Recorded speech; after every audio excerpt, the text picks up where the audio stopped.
Kami pa rin ay nasa Taiwan at samahan nyo kami na maglibot sa Taipei Zoo. At syempre, kasama namin si Renzo. Ano kaya ang makikita namin ditong kakaiba?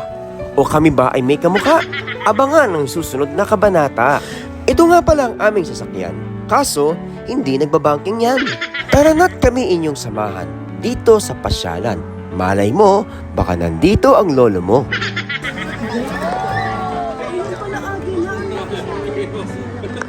Ayun ako.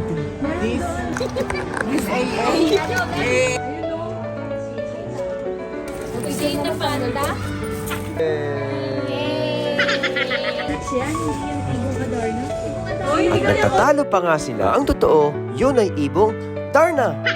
No, ganda oh. Ang laki oh, ganda. Ang haba nga ng kanilang mga paa kasi yan ang pagkakalika sa kanila.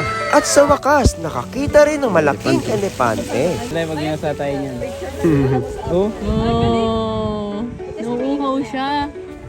First time makakita ng zebra at camel na dito nakatira. At Taipei Zoo! Nagpatuloy nga ang aming paglalakad dito sa Taipei Zoo. Kahit pagod, patuloy pa rin sa pag-iikot. Minsan lang naman nga ni... Paano ba hindi maririnig nasa ilalim kasi?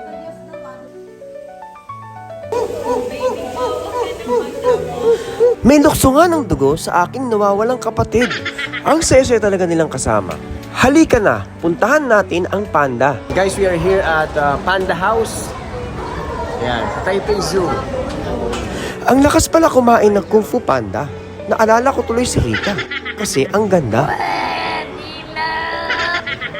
Nagugutom tuloy ako sa kinakain niya. Parang gusto ko magpares ha. Ano, pagod na kayo? Pwede po ba papikit ah?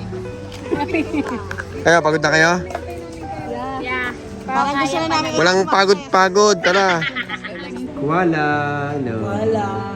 Hi, wala. Wala la. Wala. Melay, bad trip na sa boses mo, kaya tigilan mo. Ang ganda nga ng karanasan namin dito sa Taipei Zoo.